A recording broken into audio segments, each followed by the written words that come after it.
ढोलकपुर नाम का एक गांव था जहां पर एक परी रहती थी। वह परी काफी दयालु स्वभाव की थी। अरे क्या बात है चंदन, तुम मुंह लटकाए खड़े क्यों हो? फिर चंदन बोला, जादुई परी, मेरी पत्नी बहुत बीमार है और मेरे पास उसके इलाज के लिए बिल्कुल भी पैसे नहीं हैं। तब जादुई परी को उस पर दया आ जाती है। वह जादुई छड़ी का प्रयोग करके उसे एक सोने का सिक्का दे देती है। तब चंदन कहता है, धन्यवाद जादुई परी, तुम अकेली ही हो गांव में जो हम गरीबों की सहायता करती हो। इस प्रकार जादुई परी गरीबों और जरूरतमंदों को सोने का सिक्का देकर उनकी सहायता करती थी। इसलिए गांव के सभी लोग उसका आदर सम्मान करते थे। परंतु गांव में एक सेठ भी रहता था। वह बहुत ही घमंडी और लालची स्वभाव का था। जादुई परी जब गरीब लोगों की सहायता करती थी तब सेठ को बहुत गुस्सा आता था। एक दिन सेठ जादुई परी के पास जाता है और कहता है, जादुई परी, मुझे भी सोने के कुछ सिक्के दे दो। तब जादुई परी ने कहा, अरे लालची सेठ, मैं गरीबों और जरूरतमंदों की सहायता करती हूँ। तुम्हारे पास तो पहले ही बहुत धन है, तुम और धन लेकर क्या करोगे? चुपचाप मुझे सोने के सिक्के दे दो वरना अच्छा नहीं होगा। तब जादुई परी को बहुत गुस्सा आ जाता है। दुष्ट सेठ, यहाँ से अभी के अभी चले जाओ वरना मैं तुम्हें जादू से बकरा बना दूंगी। यह सुनकर सेठ डरकर वहां से चला जाता है। घर जाकर सेठ सोचता है, वो कमबख्त जादुई परी सीधी तरह मुझे सोने के सिक्के नहीं देगी, मुझे कोई योजना बनानी पड़ेगी। अगले दिन सेठ जादुई परी का पीछा करने लगता है। कुछ देर बाद जादुई परी एक पेड़ के नीचे सो जाती है।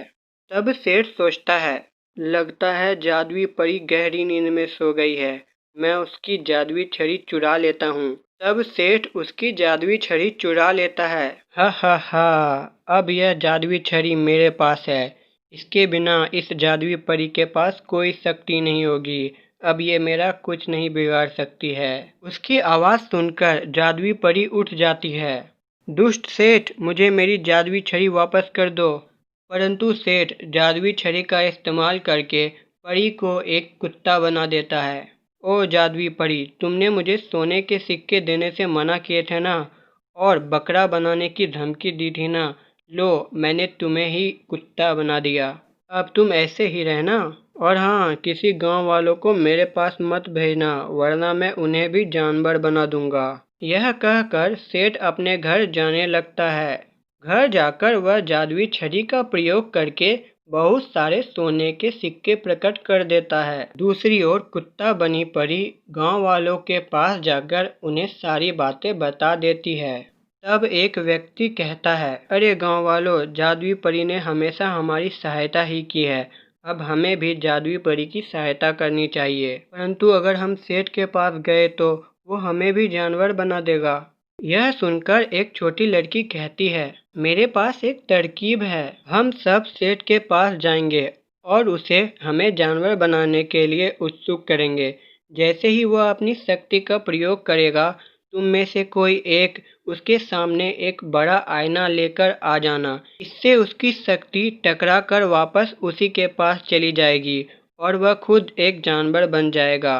गांव वालों को उसकी तरकीब बहुत अच्छी लगी। वे लोग सेठ के पास चले जाते हैं और उसे गुस्सा दिलाते हैं। अरे सेठ, तुमने बहुत बड़ी गलती की है, जल्दी से जादुई परी को उसकी जादुई छड़ी लौटा दो वरना।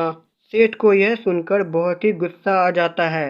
अरे गांव वालों, तुम्हारी इतनी हिम्मत, अब मैं सबको जानवर बना दूंगा। तब सेठ जादुई छड़ी से गांव वालों पर हमला कर देता है। परंतु तभी एक व्यक्ति एक बड़ा सा शीशा लेकर उसके सामने आ जाता है। जादुई शक्ति शीशे से टकराकर वापस सेठ के पास चली जाती है। सेठ एक बकरी में बदल जाता है। तभी वह लड़की जादुई छड़ी उठाती है और परी को वापस परी बना देती है। इस तरह उस सेठ को अपना पूरा जीवन एक बकरी के रूप में ही गुजारना पड़ता है। इस तरह सेठ को उसकी गलती की सजा मिल जाती है। एक समय की बात है, आलमपुर नामक एक गांव में विकी नाम का एक लड़का रहा करता था। विकी को जानवरों से बहुत प्यार था, लेकिन विकी गरीब था। हे भगवान, आज कोई कुछ खाने को दे दे, मैंने एक दिन से कुछ नहीं खाया है। फिर विकी अपने घर से बाहर खाने की तलाश में निकल पड़ता है। विकी पूरे दिन भटकता है। पूरे दिन भटकने के बाद आज भी मुझे किसी ने खाना नहीं दिया। लगता है आज भी मुझे भूखा ही सोना पड़ेगा। तभी सामने से एक व्यक्ति आ रहा होता है। विकी उसके पास जाता है। भैया, अगर आपके पास कुछ खाने को है तो प्लीज मुझे दे दीजिए। मैंने 2 दिनों से कुछ नहीं खाया है। इस गरीब पर दया कीजिए भैया। ओह बेचारा, ये लो, ये फल ले जाओ। फिर विकी उससे फल ले लेता है। बहुत बहुत धन्यवाद भैया। फिर वह आदमी वहां से चला जाता है। चलो, आज कुछ तो खाने को मिला। मैं घर जाता हूँ और घर जाकर इसे खाऊंगा। फिर विकी अपने घर की ओर निकल पड़ता है। जब विकी जंगल के रास्ते में पहुंचता है तो वह देखता है कि एक कुत्ता अधमरा सा जमीन पर पड़ा हुआ है।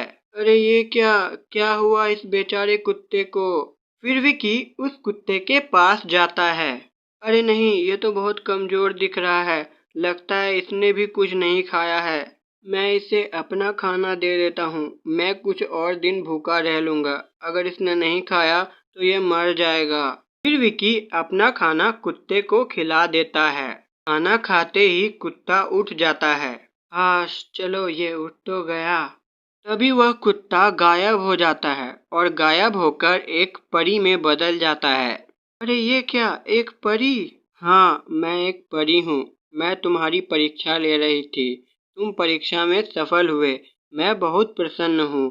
मांगो, तुम क्या मांगना चाहते हो?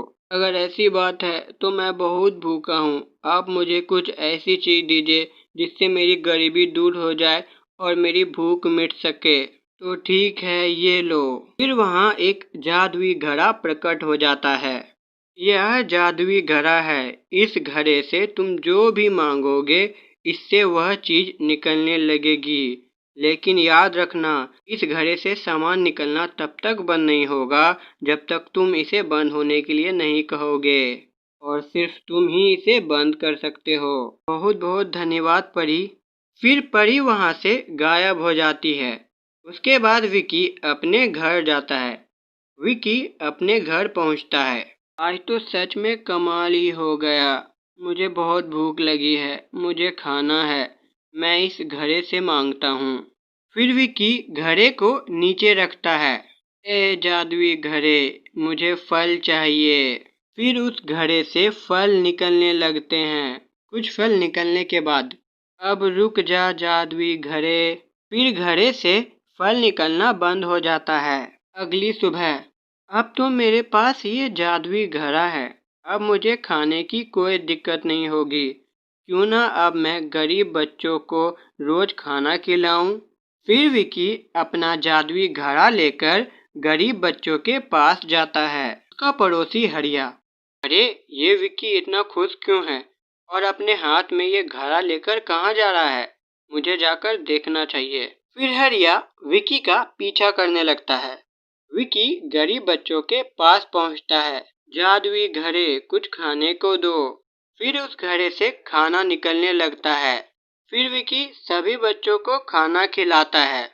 ये सब कुछ हरिया छुप कर देख लेता है। अरे वाह, ये तो बड़ी कमाल की चीज है। अब ये मेरी हुई। हरिया उसी रात चुपके से विक्की के घर घुस जाता है और जादुई घड़ा चोरी करके भाग जाता है। वाह, आखिरकार ये घड़ा मुझे मिल ही गया। मैंने कहा था ना कि ये हरिया का है। तभी उसके पीछे एक कुत्ता पड़ जाता है। हरिया भागता है और भागते भागते एक घाटी में पहुंच जाता है। हास, पीछा छूटा उस कुत्ते से। उस कुत्ते ने तो बहुत दौड़ा दिया। मैं बहुत थक गया हूँ। मुझे बहुत प्यास लगी है। लेकिन इस घाटी में पानी कहाँ मिलेगा? अरे मैं तो भूल ही गया। मैं इस जादुई घड़े से मांगता हूँ। फिर हरिया घड़े को नीचे रखता है। ए जादुई घड़े, मुझे पानी चाहिए।